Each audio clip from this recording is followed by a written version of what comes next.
Olá! A Itatiaia recebe nesta semana os candidatos à Prefeitura de Belo Horizonte. A ideia é que vocês, eleitores, conheçam suas propostas e conheçam como pensa cada candidato. Hoje participam comigo da sabatina Edson Costa, Luísa Marques e Bruno Favarini. O tempo da sabatina será de 30 minutos, que começa a valer a partir de agora. Olá, candidato, eu já começo com a pergunta, Anderson Rocha, sobre qual é o maior problema que o senhor considera de Belo Horizonte e qual solução o senhor pretende apresentar para os eleitores. Primeiro, quero agradecer às pessoas que conseguem manter a estrutura da Rádio Itatiaia, né? São as trabalhadoras e trabalhadores. Uma saudação a você que nos acompanha neste momento, você que é trabalhador, trabalhadora, você é estudante, que nós vamos apresentar aqui um pouco do programa eleitoral do PSTU. Bom, nós acreditamos que o principal problema da nossa cidade está desde a sua origem, da sua criação. Belo Horizonte vai completar 127 anos, agora em dezembro, e foi uma cidade planejada para os milionários daquela época, né? Belo Horizonte foi construído com as mãos dos ex-escravizados, da mão de obra infantil, e ela foi ampliando de tal forma que concentrou no centro os bilionários que hoje convivem lá. Então, o principal problema que nós temos hoje na cidade de Belo Horizonte, mas também em outras cidades no país e no mundo, é a concentração da riqueza nas mãos de poucos, que são os bilionários. Então, para enfrentar esse desequilíbrio que nós temos com a desigualdade social, não tem outra saída a não ser termos um governo que, de fato, seja para as trabalhadores e a juventude, um governo que se sustente também através de conselhos populares. Candidato, bem-vindo às sabatinas da Itatiaia. Ainda como gancho a isso que você falou sobre um governo sustentado pelos trabalhadores, eu queria que você dissesse então qual que é a sua ideia da relação entre uma eventual prefeitura que o senhor seja o comandante e a Câmara de Vereadores, né? Tendo em vista que seria passado também essa influência dos trabalhadores, da população, dos conselhos populares também na gestão da cidade. Bom, hoje a forma como são eleitos os principais candidatos à Câmara Municipal são com muitos recursos financeiros, são financiados também por bilionários, então é desigual, né, o processo. Então o PSTU compreende que qualquer forma de organização do governo se dará com conselhos populares. O que nós chamamos de conselhos populares?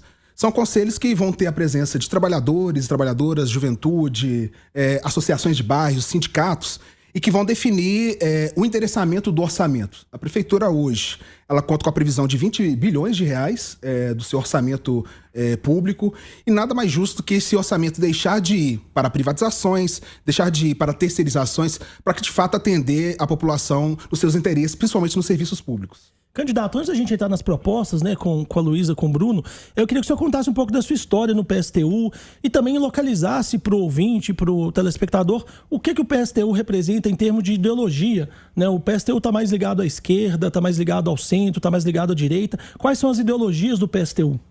Bom, eu venho da minha formação política no movimento estudantil. Eu fui do diretório acadêmico da Universidade do Estado de Minas Gerais, na Faculdade de Educação. Toda essa minha formação, ela vem da necessidade de ter uma luta incansável de combate à desigualdade que nós vivemos. Nós vivemos num sistema capitalista que ele oprime, ele explora.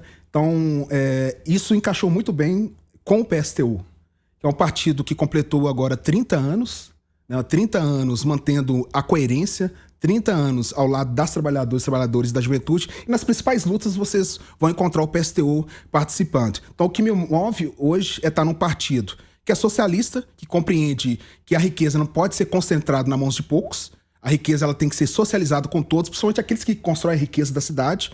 Para que vocês entendam, o PIB de Belo Horizonte hoje é de mais de 100 bilhões de reais. Então assim, a população ela constrói a riqueza da cidade e não usufrui dessa riqueza que ela é concentrada nas mãos de poucos, que são os bilionários. Nós fizemos um levantamento que está no nosso programa, são em torno de 18 bilionários que estão concentrados em Belo Horizonte. Não necessariamente moram, mas têm um vínculo com a cidade. Olá, candidato. Vamos começar a falar um pouquinho de proposta, então, né? O senhor está defendendo no seu plano de governo o cancelamento dos contratos entre a prefeitura e as empresas, as concessionárias de ônibus, um tema que é muito caro para a cidade, para a população e que foi discutido durante muitos anos, ainda entre Câmara Municipal, Prefeitura e população. Como é que se daria esse processo? Queria que o senhor explicasse e como é que o serviço funcionaria a partir do momento do cancelamento desse contrato. Bom, muitos falam do inchamento da máquina pública, mas o que a gente vive ao longo desses anos é um esvaziamento da máquina pública. O contrato está gerando em torno de 30 anos que o contrato dos ônibus estão concentrados em 4 consórcios. Desses 4 consórcios, tem 2 famílias que controlam o transporte, família Lessa, família Carvalho, controlam esse contrato. E hoje aparece os candidatos dizendo que vão modificar o contrato, entre outros. Desde as nossas candidaturas lá no final da década de 90, a gente sempre disse que não dá para deixar serviço público na mão desses que concentram a riqueza da nossa cidade e do nosso país. Então a gente compreende que o cancelamento é necessário. Foi até aprovada uma legislação na Câmara Municipal que trabalha com encampação. Ou seja, a empresa não cumpriu, a prefeitura pode ficar com os ônibus para si, visto que o contrato não está sendo cumprido. Então, a primeira medida que o PSTU vai tomar é cancelar o contrato com as empresas de ônibus, criar uma empresa municipal e, através de conselhos populares, que é a nossa base de sustentação, é que os usuários vão dizer o que é melhor para o investimento. Então, para vocês terem, a passagem que custa R$ 5,25, principalmente nos bairros que você paga R$ 5,00 para chegar até a estação, é um absurdo. Então não dá para ter esse Estado mínimo que já está provando que é um fracasso o Estado mínimo. Então a nossa proposta é fazer a reestatização, cancelamento desse contrato e, de fato, garantir com isso tarifa zero para que as pessoas possam se locomover. Agora imagine você que está desempregado, para vir ao centro de Belo Horizonte é praticamente inviável diante do valor que é cobrado hoje, sem contar as piores condições que os ônibus são ofertados. Para vocês terem ideia, de 2019 até agora 2024, só do dinheiro público da prefeitura foram injetados mais de R$ 1 bilhão. Dinheiro que não veio para a melhoria do transporte. Pelo contrário, para enriquecer o bolso daqueles que controlam o transporte. E pasmem, a prefeitura usa dinheiro público para comprar ônibus.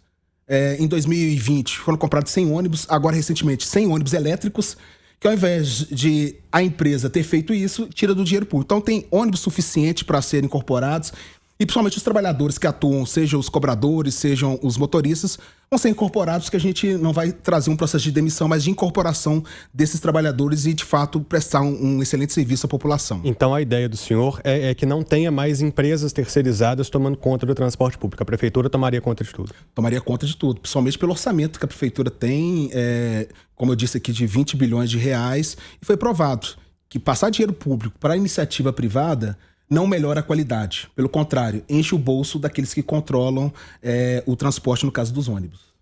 Candidato, seja muito bem-vindo mais uma vez a Itatiaia. Mudando um pouco de assunto, o 4º censo da população adulta em situação de rua em BH, feito pela Faculdade de Medicina da UFMG, mostrou que o número de pessoas em situação de rua quase triplicou aqui na capital na última década, né? Destaque para o período pós-pandemia. Em um eventual governo do senhor, o que você faria para diminuir ou até zerar o número de população em situação de rua aqui na capital? Bom, Luísa, se a gente ainda permanece numa cidade com essa desigualdade e que nós temos 18 bilionários que concentram a riqueza, vamos continuar com a desigualdade ampliando. Então, por isso que, no nosso ponto de vista, a gente defende a taxação desses bilionários, trabalhar com imposto progressivo, e o imposto progressivo que a gente quer trabalhar na linha da renda per capita das pessoas. Se a gente for pegar, eu sou da região de Venda Nova, alguns lugares como a Serra, né, Serra Verde, com a construção ali da sede do governo, deu um boom ali, e isso faz com que empurre as pessoas para ou Santa Luzia ou para Ribeirão das Neves. Então é preciso ter imposto progressivo em que você avalie a renda das pessoas, que é absurdo hoje você ter alguns bairros cujo metro quadrado dá mais de R$11 mil. Imagina, mais de R$11 mil. Então, para cumprir essa situação de pessoas que estão em situação de rua, primeiro é isso. A outra é casas-abrigo, a política de emprego. Então a gente tem no nosso plano um plano de obras, que aí a prefeitura acaba gerando emprego, e além de ter uma equipe multiprofissional, que a prefeitura tem os profissionais que podem fazer esse atendimento para acompanhar essa vida social desses moradores em situação de rua. Então você tem desde o pessoal da área da saúde, da assistência social, a própria educação, ela pode ser um meio também de fazer esse acompanhamento, mas o necessário. Enquanto existir aqueles que controlam a riqueza da cidade, nada vai mudar. Desde a década de 90 que o PSTU participa das eleições, a gente diz isso para você. Enquanto existir aqueles concentrando a riqueza, nós, trabalhadores, vamos sempre pagar a conta de uma crise que nunca foi criada por nós. O candidato, mas, por exemplo, o senhor citou a questão da taxação, né, de grandes fortunas. Esses temas estão muito ligados mais a Brasília do que a Belo Horizonte, né? Um tema que sai um pouco da alçada municipal. Como prefeito, o senhor acha que é possível fazer uma pressão, iniciar um debate desse tipo? O senhor acha que isso não dependeria de uma força, né, de alguns partidos com maior representatividade no Congresso, talvez? O prefeito não tenha uma força até limitada nesse ponto? Olha, o PSTU no governo, como a gente vai trabalhar com conselhos populares, a gente tem plena consciência que é possível mobilizar e fazer a pressão. Mas eu estou dizendo especificamente do IPTU. Né? Do IPTU, se você trabalha avaliando a renda das pessoas, você consegue ter uma arrecadação maior para aqueles que estão num metro quadrado que custa mais de 11 mil reais. Então, isso a prefeitura ela já pode fazer de imediato, porque essa riqueza não pode ficar tão acumulada como é atualmente. O restante são questões que vão de âmbito nacional, que, ao nosso ver, essa mobilização, a prefeitura pode ser esse pontapé inicial de questionar. Porque, do contrário, gente, vai continuar sempre a mesma, né? A concentração e pouca resolução para aqueles que constroem a riqueza da cidade, que são tanto os trabalhadores e as trabalhadoras e a própria juventude. Mas, candidato, quando você diz isso, você está dizendo que uma forma de combater a população em situação de rua é aumentar o IPTU na cidade? É uma forma de você aumentar a arrecadação, ampliar através de planos de obras, gerar emprego, ter uma educação de qualidade, né, ter um sistema de saúde também de qualidade, que só vai ser possível dessa forma. Aliado a isso aí, nós compreendemos que não dá para o recurso ir para a iniciativa privada, então nós temos alguns hospitais privados que, do ponto de vista do PSTU, deveriam ser estatizados, principalmente aqueles que recebem verba do SUS, né, São Bisso. Então isso a gente conseguiria resolver boa parte dos problemas que as pessoas têm para o atendimento médico, seja a própria educação. Então a arrecadação ela é um facilitador para que, de fato, a gente atenda a população em situação de rua com essa equipe multidisciplinar que eu cheguei a informar para vocês. Candidato, eu queria voltar um pouquinho na mobilidade, só para entender melhor uma das propostas, né, que o PSTU tem defendido em suas redes sociais. Em relação ao metrô de BH, que foi concedido para iniciativa privada e o contrato, né, de 30 anos. É possível o prefeito de Belo Horizonte atuar para tentar acabar com essa concessão, reestatizar o metrô, né, voltar a ter a CBTU? Qual que é a proposta do PSTU e do senhor para a área do metrô especificamente? Bom, primeiro a gente precisa compreender que o metrô entrou governo, saiu governo. Nós tínhamos governos que eram da mesma coligação municipal, estadual e federal e nada foi resolvido. Né? O pessoal do Barreiro está esperando há quanto tempo? Né, essa ampliação. Para que vocês entendam, a empresa que ganhou a licitação do consórcio desembolsou 25 milhões de reais. Uma prefeitura que utiliza 300 milhões de reais para repassar para os empresários de ônibus, ela teria condições à época de absorver e ficar sob a responsabilidade da prefeitura o metrô. Isso acontece em São Paulo, então aqui a prefeitura teria condições de municipalizar e ficar sob a sua responsabilidade. Para que vocês entendam também, do governo federal tem estipulado, junto com o do estado, cerca de 3 bilhões de reais a serem destinados, ou seja, verba pública para a iniciativa privada, pensando na ampliação do metrô. Então, se o governo federal tem lá 2,8 bilhões, o governo do estado tem 500 milhões de reais, a prefeitura teria condições suficientes de ser responsável pelo metrô, pedindo aí a reestatização, criando uma empresa municipal, absorvendo os trabalhadores que foram demitidos. Então, pasmem, o governo Bolsonaro foi aquele que iniciou o processo de privatização com a concessão para o Zema.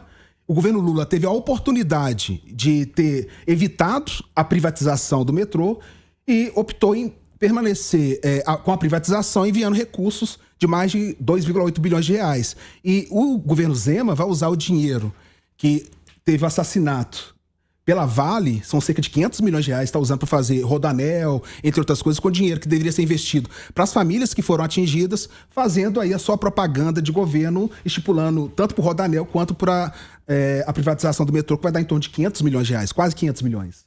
Candidato, mas é claro que esses assuntos de mobilidade, eles não envolvem apenas a Prefeitura Municipal, o senhor disse muito bem, envolve governo estadual, envolve governo federal, a gente está falando de metrô e a gente tem outros assuntos, por exemplo, o Rodoanel, que envolvem outros setores, envolvem outras esferas, federal e estadual.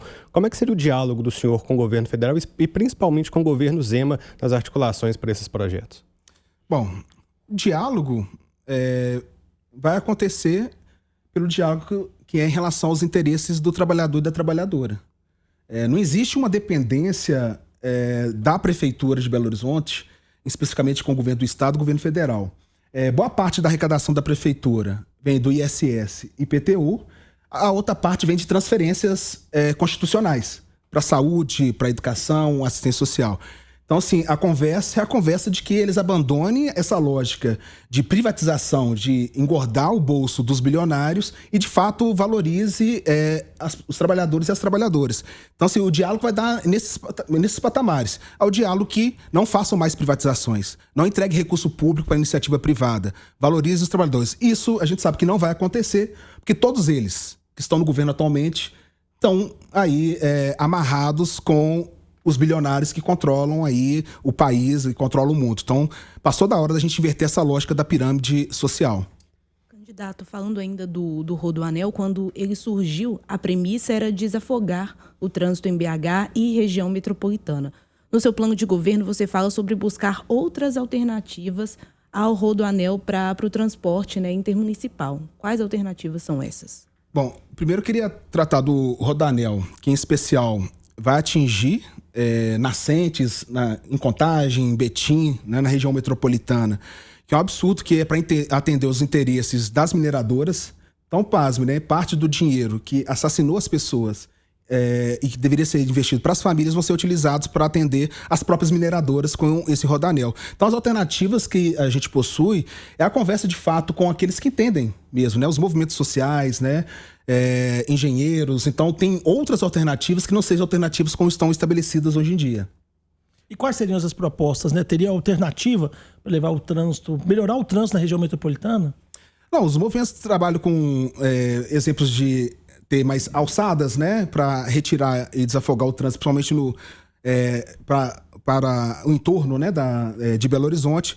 Então, assim, a gente vem tendo conversas para concretizar isso aí. Por isso que a gente afirma que, através dos conselhos populares, é que nós vamos atrair os técnicos dos movimentos sociais, que eles podem dizer com melhor propriedade qual é a melhor alternativa, que seja uma alternativa que impacte menos a vida social das pessoas, que impacte menos o ambiente. Candidato, saindo um pouco agora dessa esfera de mobilidade, indo para outros tópicos, falando sobre educação. O senhor tem uma ligação muito forte com a educação municipal aqui em Belo Horizonte. Tive a oportunidade de ver em seu plano de governo que haveria uma destinação de até 30% da receita do município para a educação. Outros candidatos também já tiveram muitas promessas de investimentos pesados em educação. Isso nas últimas gestões não aconteceu exatamente como foi prometido. Como que o senhor iria conseguir aplicar toda essa verba para a educação, tendo em vista que as outras necessidades da cidade também demandam um orçamento muito alto? Seria possível fazer isso caber no orçamento da cidade? Sim, possível é possível. Se teve 300 milhões para repassar para os empresários de ônibus, o que a gente defende aqui é qual é a lógica da utilização do recurso público. Você tem as verbas de transferência, parte dela do Fundeb e o orçamento próprio constitucional de 25%. Nosso ponto de vista era 30%. Era 30% o orçamento da prefeitura. A partir da gestão, pega Pimentel, pega Márcio Lacerda, há uma mudança na lei orgânica que impede os 30% e reduz essa porcentagem. Então, é possível ter orçamento. Hoje, parte do orçamento da educação é utilizado para privatização, né, terceirização. Então, o que aumentou de terceirização dentro das escolas é um absurdo. Nós temos trabalhadores hoje que são contratados pela MGS, é uma empresa que paga o pior salário no Brasil para os trabalhadores recebe um valor enorme por parte da prefeitura. Então, para esses trabalhadores, nós defendemos o concurso público. São cerca de 7 mil trabalhadores contratados hoje. Ter a criação de um plano de carreira de fato para esses trabalhadores. Os profissionais da educação, pagamento do piso nacional para os trabalhadores em educação e investir de fato. Hoje a gente vive uma situação complicada dentro das escolas, da falta de investimento. Já foram gastos milhões em apostilas que nada tem a ver com os professores. Se vocês chegarem nas escolas hoje, estão chegando materiais que não foram solicitados pelas escolas, então houve uma centralização e a gente fica muito preocupado, principalmente com o secretário, que é uma indicação política, que veio da Bahia, do ACM Neto, uma indicação da União Brasil. Ele responde por algumas empresas por corrupção, ele permanece na Secretaria de Educação, um secretário que trouxe seus compadreados e tem nepotismo. Essas denúncias foram feitas pelo Sindicato dos Trabalhadores ao Ministério Público, a Prefeitura ficou em silêncio, a Procuradoria está em silêncio e hoje nós vemos a situação no 5º secretário e a forma como esse secretário vem atuando e um silêncio do prefeito atual, Fuad, em não responder ao questionamento feito pela entidade sindical. E por último, a situação de qualidade na educação, principalmente as crianças com deficiência. Hoje nós temos em torno de 7 mil crianças com laudo, nas escolas. É inadmissível a prefeitura pegar o seu dinheiro e repassar para privatização e terceirização e não investir de fato para garantir a aula. Hoje nós temos salas superlotadas, adoecimento dos profissionais da educação, trabalhadores que acompanham esses estudantes com deficiência, ficam com 3, 4, 5 crianças sendo atendidas. Então, assim, não vamos ter uma qualidade. A qualidade que hoje tem é graças aos trabalhadores. Porque se depender do governo, a forma como tem, de salas superlotadas e falta de condições, de fato a gente não avançará se não tiver investimento de fato. Candidato, o senhor, da área, como professor da rede municipal, esse tópico, do pagamento do piso, ele sempre vem, principalmente na época de eleição, a um debate, até diferentes versões. A prefeitura hoje paga o piso ou não paga? Porque a gente vê, às vezes, a prefeitura explica que paga, o próprio estado também, o piso estadual também, tem essa discussão, o piso nacional é pago na rede estadual. Em Belo Horizonte, como que é a situação hoje? A prefeitura paga ou não paga o piso? A prefeitura ela não paga o piso, ela utiliza de uma argumentação jurídica para o seu ponto de vista. Então, se nós queremos trabalhadores valorizados, não tem que você achar subterfúgios para evitar fazer um investimento.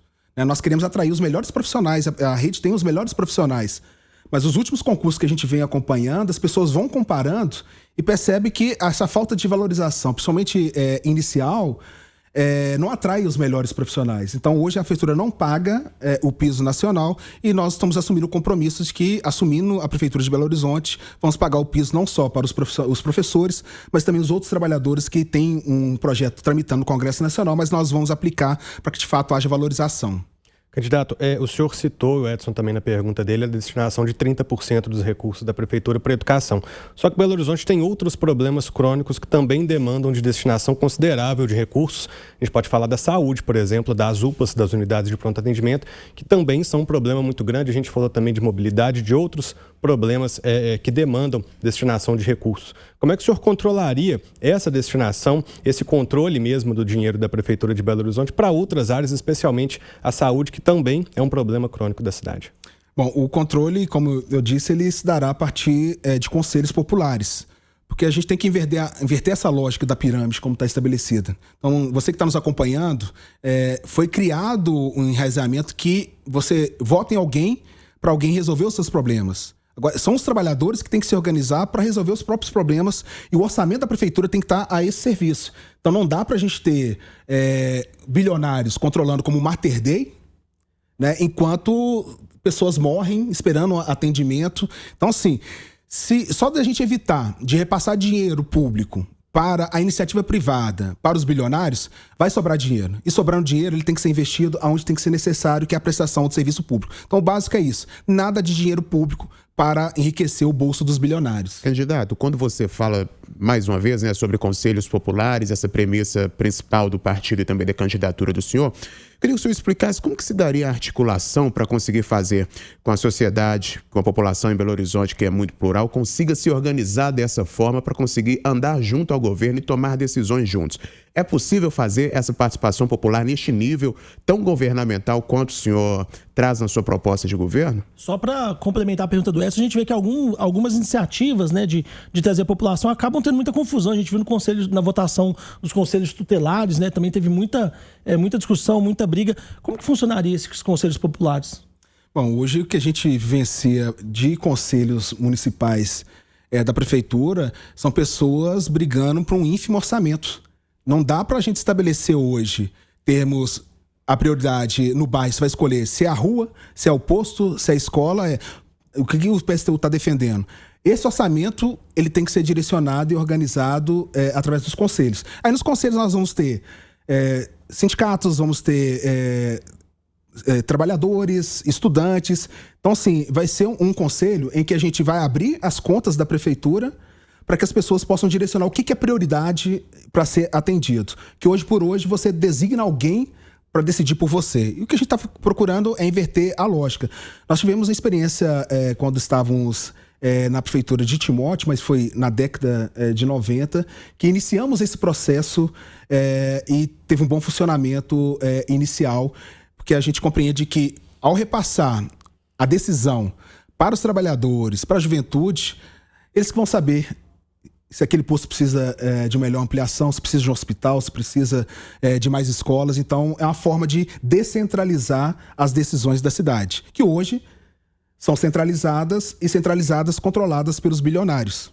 Eles seriam regionais, pelas regionais que já existem mesmo. Isso, seria temático, seja quem está na escola, quem está na saúde, né, as associações de bairro. Então, seriam temáticos e possibilitaria que as pessoas, de fato, decidissem a destinação do recurso público. Candidato, agora mudando um pouco de assunto, sobre a segurança pública. Como é que ficaria isso no seu governo? Quais são as suas propostas para aumentar a sensação de segurança para os eleitores de Belo Horizonte, combate à violência doméstica também? Bom, a segurança, quando a gente percebe que existe um desequilíbrio em que muitos têm pouco e poucos concentram a riqueza, essa desigualdade alimenta a indignação das pessoas. Eu repito, não dá para você ter 1 metro quadrado em Belo Horizonte custando R$11 mil. Quem é que mora? Não é o trabalhador, não é a trabalhadora. Então, investir também em políticas de saúde, as políticas de assistência social, a própria educação. Então, são secretarias que vão facilitar que a gente consiga organizar de forma mais adequada. Então, por isso que eu defendo que essa descentralização ela vai ser fundamental para vermos a destinação dos recursos públicos. Candidato, ainda também sobre algo que eu pude observar em seu plano de governo, um assunto que eu tenho visto até ser pouco tratado por outros candidatos, que são ciclovias. Seu plano de governo, o senhor disse que tem como proposta expandir as pistas específicas para ciclismo, criação de novas pistas, campanhas de conscientização de trânsito e pistas exclusivas à prática de ciclismo. A cidade, de acordo com moradores, com matérias, ela já teve experiências ruins com ciclovias em avenidas importantes, Afonso Pena, Augusto de Lima. O senhor acredita que o caminho é mais ciclovia na cidade? A ciclovia é uma demanda que sempre aparece e é uma alternativa, mas que a gente compreende. O transporte público, esse é o nosso foco de investimento. E a ciclovia ela não deveria ser utilizada exclusivamente para o trabalho. Porque as pessoas estão indo ao trabalho porque você tem uma passagem que custa R$ 5,25, o metrô, que seria uma alternativa, está mais de R$ 5,00, R$ 5,40. Então, o que a gente quer é que as pessoas tenham o trabalho, mas trabalho além da vida. Não dá para que as pessoas hoje, como convivem com escala 6x1, sendo exploradas de forma como sendo exploradas. Por isso o nosso plano de governo. A gente quer dialogar a necessidade de acabar com essa escala 6x1. A redução da jornada de trabalho pode significar mais empregos também. Então, as ciclovias elas vão ser incorporadas, estão previstas aí. E a discussão de terá ciclovias, através dos conselhos populares, nós vamos poder fazer um mapeamento para que não seja uma pessoa decidindo, mas aqueles que demandam poder destinar o local exato. Candidato, a gente está entrando na reta final da sabatina, mas até um tema nacional, né? Eu acompanho nas redes sociais do PSTU, O partido faz muitas críticas ao governo Lula, né, que é um governo de esquerda, o PSTU também se posiciona à esquerda. Como que o senhor avalia o governo Lula? O senhor avaliou, né, o senhor citou o caso do metrô de BH, né, que o presidente Lula teve a chance de parar o processo e optou por não. Como que o senhor avalia de forma geral o governo federal nesse momento? Bom, gente, o governo Lula, ele governa para os bilionários. Ele tem uma retórica, mas na prática... o que nós estamos percebendo é a privatização do metrô é um exemplo de privatização. Então, assim, não é um governo dos trabalhadores, é um governo que está aliado com os bilionários. E nós não concordamos e somos oposição de esquerda ao governo Lula. Não temos atrelamento nenhum. Nós temos compromisso com recorte de classe, é um compromisso com os trabalhadores e a juventude. O senhor acha que é possível uma união da esquerda, então, ou está descartada em Belo Horizonte, por exemplo? Depende de qual programa eles vão defender. Eles defendem um programa que é um programa junto com os bilionários. Nós defendemos um programa que é com os trabalhadores e a juventude. Então, se eles forem para essa linha, tem. Mas como a gente sabe que eles não irão, eles vão manter a lógica que está, o PSTU se mantém na lógica da independência de classe, na lógica de que os recursos devem ser destinados, de fato, a quem produz a riqueza do país. Candidato Wanderson Rocha, muito obrigado pela sabatina. Agradeço também Bruno Favarini, Luísa Marques e Edson Costa e a você que acompanhou a sabatina da Itatiaia. Muito obrigado, candidato. Eu que agradeço. Nosso número é o número 16 do PSTU. A gente pede o voto neste momento que a gente está nas lutas, mas das lutas a eleição é um complemento das nossas lutas e não dá, gente. Para a gente ter hoje bilionários controlando. Vou dar o exemplo da Itatiaia. O Menin está doando R$500 mil para o FUAD. Ou seja, o vice, que é da Itatiaia, vai estar à frente. Do outro lado, nós vamos ter o outro candidato, que é da Universal, do Reino de Deus, que é da Record. Então, esses vão ser apresentados para vocês. Nós seremos excluídos. Então, por isso que o PSTU compreende que as riquezas devem ficar para os trabalhadores e não para os bilionários, para termos uma sociedade desigual como é essa em Belo Horizonte, desse exemplo, simples exemplo que eu dei para vocês. A Itatiaia tem compromisso com a democracia e com os valores do livre jornalismo, bem como com a lisura das eleições 2024. Todos os candidatos à Prefeitura de Belo Horizonte têm 30 minutos garantidos da sabatina para expor suas ideias e suas propostas de governo. Todas as entrevistas você acompanha aqui no canal do YouTube da Itatiaia.